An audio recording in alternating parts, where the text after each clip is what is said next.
हाय beautiful souls, कहते हैं opposite attracts, विपरीत आकर्षित करते हैं। ट्विन फ्लेम के केस में ये कितना सच है, कितना झूठ है, इस पे हम आज बात करने वाले हैं। क्या वास्तव में ट्विन फ्लेम्स एक दूसरे को इतना ज़्यादा अट्रैक्ट करते हैं? क्या एक दूसरे से दूर भागते हैं? बहुत लोगों ने ये प्रश्न पूछा है। आज के विषय इसी पे आधारित है। कल एक मेडिटेशन आप लोगों को कराया जाएगा जिसको आप ज्वाइन कर सकते हैं। आज मून रीडिंग के थ्रू आपके करंट इमोशंस और फीलिंग्स पे बात करने वाले हैं। जल्दी से वीडियो को शुरू करते हैं। अगर आप इस चैनल पर नए हैं, पहली बार आए, चैनल को सब्सक्राइब के साथ बेल आइकन अवश्य ही क्लिक कर लें। सो दोस्तों, ये बहुत बड़ा प्रश्न है कि ट्विन फ्लेम्स एक दूसरे को अट्रैक्ट करते भी हैं कि नहीं करते हैं, और इसका उत्तर जानना बहुत ज़रूरी है आपकी ट्विन फ्लेम जर्नी के कंप्लीट होने के लिए। आप फील करते हैं कि आप इनकम्प्लीट हैं अंदर से, आप किसी पार्टनर को सर्च कर रहे हैं, आपका प्यार अभी अधूरा है, आपको फुलफिलमेंट नहीं मिलती है, आपका हार्ट ओपन नहीं होता है, आप चीज़ों को एक्सेप्ट नहीं कर पाते हैं, तो कहीं ना कहीं ये रीडिंग आपके लिए है। आप इस चीज़ को समझिए, ये बहुत बड़ा प्रश्न है। इसके आंसर के साथ सबसे पहले हम रीडिंग पे आ जाते हैं, फिर इस प्रश्न पे बात करते हैं जो कि बहुत इंपॉर्टेंट है। दोस्तों, ये मोनोलॉजी ट्रैक है। कल पूर्णिमा भी हो रही है, आज चतुर्दशी है तो कल पूर्णिमा हो जाएगी। कल फुल मून मेडिटेशन आपको कराया जाएगा। आप सब भी इनवाइटेड है, लाइव आएगा यूट्यूब पे, तो आप 9:30 बजे शाम के टाइम ज्वाइन करिए और उसे करिए जिससे आपकी इमोशनल और फिजिकल ग्रोथ हो सके। चलिए जानते हैं। सबसे पहले करंट एनर्जीज आपकी देख लेते हैं। कार्ड्स आ गए हैं तो देखिए, ये करंट एनर्जी जनरलाइज्ड है, सबके लिए है। जो भी लोग ट्विन फ्लेम जर्नी में हैं या फिर उनके इमोशनल स्टेज के थ्रू जो गाइडेंस में दे रहा हूँ उससे आप फीलिंग वाइज अप्लाई कर सकते हैं। ये आपके भावनाओं को रीड करने के लिए कार्ड्स होते हैं, तो आपको इमोशनल रीडिंग है ये। तो सबसे पहले जो आपका कार्ड आया है वो म्यूटेबल मून आया है। ये क्या दिखाता है? परिवर्तन को दिखाता है, भावनात्मक परिवर्तन को दिखाता है। इमोशन सडनली चेंज हो रहे हैं, काफ़ी तेजी से शिफ्ट आ रहा है आपकी भावनाओं में। म्यूटेबल मून, इसमें बताया जाए nothing is set in a stone. कुछ भी पत्थर की लकीर ना समझिए, कुछ भी ना मान लीजिए कि यही होने वाला है मेरे साथ। कई लोग एक्चुअली रीडिंग के time some time dynamic astrology में करता हूँ मैं, तो उसको उस टाइम अकॉर्डिंग में प्रिडिक्ट करता हूँ। अगर कुछ लोग ये समझ लें कि हम वैसे ही रहने वाले, ऐसा नहीं। अगर आप साधना करेंगे, अगर आप ध्यान करेंगे, प्राणायाम करेंगे, तो डेफिनेटली आपके लाइफ में मेजर ट्रांसफॉर्मेशन भी आता है और चेंजेस भी आते हैं। उस समय आपके लाइफ में वो चेंज के कारण बहुत कुछ परिवर्तित भी होता है। और काल कौन है? महाकाल। अगर आप साधना करते हैं, ध्यान करते हैं, स्वर योग करते हैं, मतलब सांसों का ध्यान करते हैं, तो डेफिनेटली आपको इम्प्रूवमेंट आता है, आपकी लाइफ में मेजर शिफ्ट आता है। तो पहला तो आया है कि कुछ भी सेट नहीं है, आपके जो फीलिंग्स है करेक्टली चेंज हो रही है। करंट स्थिति में जो भी है उसमें चेंजेस आ जाएंगे, परिवर्तन आएगा। थोड़ा सा डिसअटैचमेंट फील होगा, जो भी ट्विन फ्लेम की जर्नी में है, फीलिंग वाइज फीलिंग्स थोड़ा डिसअटैच इस समय फील होंगी, और काफ़ी ज़्यादा अकेलापन जाने का फीलिंग आएगी। अकेले में जाएं, अकेले में टाइम स्पेंड करें, लोगों से दूर जाके किसी जगह बैठें, अपने बारे में सोचें। क्योंकि नेक्स्ट कार्ड जो आपका आया है वो कार्ड केतु का है। ये साउथ नोड जो कि दर्शाता है केतु को। Ketu represent past life, Ketu represent link. Link कौन सा?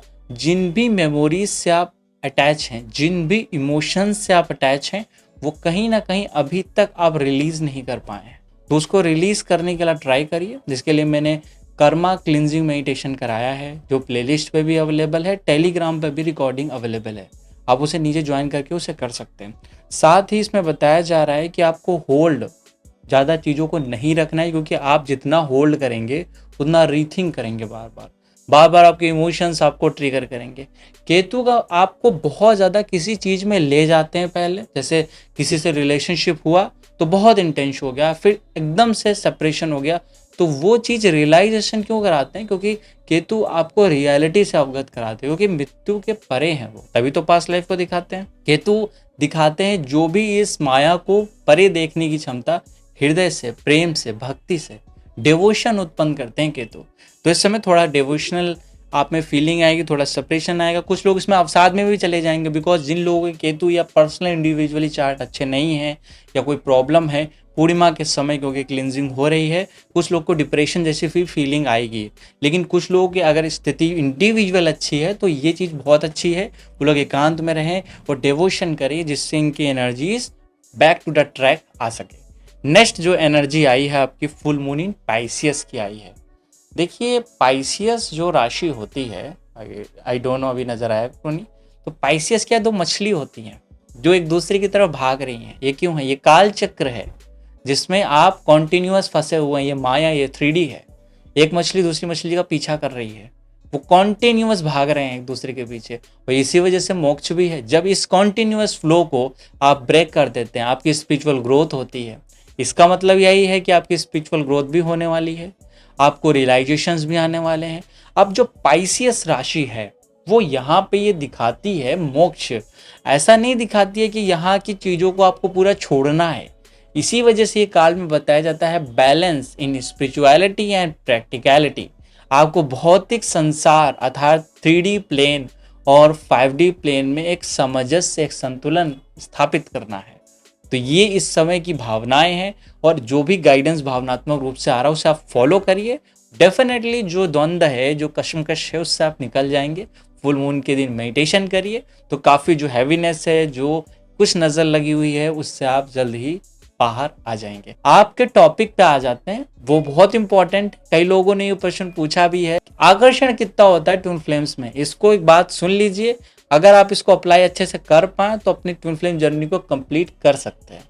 देखिए, शिव जो भस्म रमाए हुए हैं, जो नाग अपने गले में धारण किए हुए हैं, पूरी तरह से विभत्स रूप है उनका। कहीं से भी आपको ऐसा नहीं लगेगा वो किसी पर्टिकुलर अपने आप को सजने और संवरने की ओर दर्शा रहे हैं। लेकिन फिर भी शिव बहुत सुंदर है, शिव ही सुंदर है। क्योंकि मस्कुलिन एनर्जी जब फेमिनिन के जैसे रिएक्ट करती है, उसमें कितना भी ठहराव आ जाए या सॉफ्टनेस आ जाए, लोगों के लिए करुणा आ जाए, लेकिन वो यूनियन के फॉर्म में नहीं आ पाएगी। बिकॉज शिव जब तक अपने वास्तविक स्वरूप में नहीं आ जाएंगे, इस केस में हम डिवाइन मस्कुलिन की बात कर रहे हैं। जो भी लोग मस्कुलिन्स हैं, मेल हैं, वो उनको मस्कुलिन बनना पड़ेगा पूर्ण रूप से। उसमें लॉजिक्स आएगा, उसके अंदर करुणा रहेगी, मस्कुलिन के अंदर करुणा रहेगी, लोगों के लिए दया भी रहेगी, लोगों के लिए काम भी करना होगा, करियर पे भी फोकस करेंगे, और कहीं ना कहीं वो ठहराव भी रहेगा। लेकिन शिव के अंदर एक स्ट्रांगनेस भी रहेगी साथ साथ, वो नहीं भूलेंगे। इसी वजह से प्रॉब्लम है, क्योंकि बहुत सारे ग्रुप्स हैं बने हुए हैं जिसमें एक दूसरे को कि आप फेमिनिन जैसे बिहेव करिए, आप इमोशनल हो जाइए, तो मस्कुलिन अपनी क्वालिटीज़ को खो देते हैं कई बार। और इसके विपरीत नारीवादी से बहुत सारे ग्रुप्स हैं जिसमें आपको सब काम करने, घर के भी काम करने, बाहर के भी काम करने, और आपको परफेक्ट वुमेन की परिकल्पना दी गई है। ऐसा कुछ होता नहीं है। बिकॉज पार्वती जब तक पार्वती नहीं बन जाती हैं, क्योंकि वो काली के फॉर्म में ऑलवेज नहीं रहती हैं, शिव उनको प्रेरित करते हैं, आप भी सब कुछ कर सकती हैं, आप में भी मल्टीपल टास्क करने की एबिलिटी है, सब कुछ विध्वंस भी कर सकती हैं और क्रिएट भी करती हैं। लेकिन शिव के साथ वो माँ गौरी के रूप में ही विराजमान रहती हैं, क्योंकि वो सौम्य हैं, वो कोमल हैं, वो सॉफ्टनेस है, वो करुणा है। वो अपने आप की मस्कुलिन एनर्जी को सतह पे नहीं आने देती हैं। उनमें है, पर वो सतह में नहीं आने देंगी। शायद इसी वजह से कहते हैं, आपने सुना भी होगा, अपोजिट अट्रैक्ट्स, क्योंकि विपरीत आकर्षित करते हैं। ट्विन फ्लेम्स एक दूसरे से थोड़े से विपरीत होने चाहिए। एक पूर्ण रूप से मस्कुलिन होने चाहिए और पूर्ण रूप से फेमिनिन होने चाहिए। अगर आप में ऐसा हो कि मस्कुलिन गुण फेमिनिन में आ जाए तो दिक्कत है। कोई लेडी हो, कोई डिवाइन फेमिनिन हो, उसके अंदर मस्कुलिन गुण काफ़ी ज़्यादा हो, इससे उसके करियर और दूसरी चीज़ों में जो जड़ चीज़ें हैं वो बढ़ जाएंगी उसके जीवन में। लेकिन चेतन चीज़ जो हैं, रिलेशनशिप जो हैं, उसमें दिक्कतें आएंगी। कारण क्या है? क्योंकि वो कहीं ना कहीं अपने वास्तविक स्वरूप में नहीं आ पाई है। इसी वजह से आपस में ईगो क्लैशेस की समस्या आएगी। एक दूसरे से, मेरी बात को आप होप समझ रहे हैं, क्योंकि ये बहुत संजीदा विषय है, बहुत इंपॉर्टेंट विषय है। और अगर रिलेशनशिप अच्छा करना, पहले के केसेस में चले जाइए, पहले के टाइम में जहां पर शिव और शक्ति एक दूसरे से आकर्षित हो रहे हैं। पहले की विवाह देखिए, डिवोर्स के केसेस कम है और सेपरेशन के केसेस कम है। आज हर एक बात पे सेपरेशंस हो रहे हैं, हर एक बात पे ईगो क्लैशेस हो रहे हैं, रिलेशनशिप में प्रॉब्लम्स आ रही हैं। कारण क्या है? क्योंकि मस्कुलिन अपने वास्तविक स्वरूप में नहीं है और फेमिनिन अपने वास्तविक स्वरूप में नहीं है। ऐसा नहीं है कि वो काम नहीं करेंगी, काम करेंगी, वुमेन एम्पावरमेंट भी होगा, लेकिन फिर भी अपने स्त्रैण गुण को भली भांति रखना है। क्योंकि आपकी जो स्वर है, जो ईड़ा और पिघला नाड़ी है, उसी के माध्यम से आप एक दूसरे से मिल पाते हैं। अगर स्त्री की चंद्र नाड़ी बहुत सक्रिय नहीं है, वो पुरुष को संतुलित नहीं कर पाएगी, कभी भी नहीं। अगर पुरुष की संतुलित नहीं है, उसकी दक्षिणामुखी नाड़ी, उसकी राइट नोज श्वास स्वर संतुलित नहीं है, पिंगला नाड़ी संतुलित नहीं है, तो वो फेमिनिन को संतुलित नहीं कर पाएगा और पूर्ण स्त्री के फॉर्म में नहीं बना पाएगा। इस वजह से वो प्रेम अनुभव नहीं करेगी, तो ईगो आएगा, लड़ाई होगी, सेपरेशन होगा, देन आकर्षण कम होगा। आकर्षण कम क्यों हो रहे हैं? क्योंकि कहीं ना कहीं ईगो है। जब सरेंडर आएगा तो ही आकर्षण आएगा। विपरीत ही आकर्षित करेंगे, वही यूनियन कराएंगे। आपके नीचे के चक्र जब पार कर जाएंगे आप, तभी यूनियन होगा। कहीं ना कहीं आपको इस मेटेरियलिस्टिक प्लेन पे चीज़ों को करना है और आध्यात्मिक प्लेन पे भी चीज़ों को करना है। ऐसा आप नहीं कर सकते कि आप मेडिटेशन करके यूनियन कर लेंगे। आपको इस संसार को समझे बिना आप यूनियन नहीं कर पाएंगे, क्योंकि आपको बार बार आना पड़ेगा। एक अतृप्त इच्छा भी आपको यूनियन से रोक सकती है। तो एक्चुअली पर्पस तो यही था इसका, लेकिन आजकल जो चल रहा है सब कहीं यूनियन कराना है, तो वो अलग फॉर्म है। इसमें आपको कहीं ना कहीं अपने अंदर गुणों का विकास करना है, अपने सोल पर्पस को पहचानना व जानना है। दोस्तों, कल फुल मून मेडिटेशन है, आप सभी इनवाइटेड हैं। होप आपको आंसर मिल गया होगा कि आकर्षण होता है कि नहीं। आकर्षण बहुत ही तीव्र होता है, बहुत ही फास्ट होता है, लेकिन दोनों विपरीत होने चाहिए। गुणों में समानता रहेगी, असमान होते हुए भी वो समान है, दोनों में इक्वालिटी है, लेकिन फिर भी विपरीत हैं। इस चीज़ को समझना बहुत ज़रूरी है। जल्दी कल मिलते हैं नेक्स्ट वीडियो में। अपना ख्याल रखिए, ध्यान रखिए, हमेशा मुस्कुराते रहिए। Thank you so much, God bless you.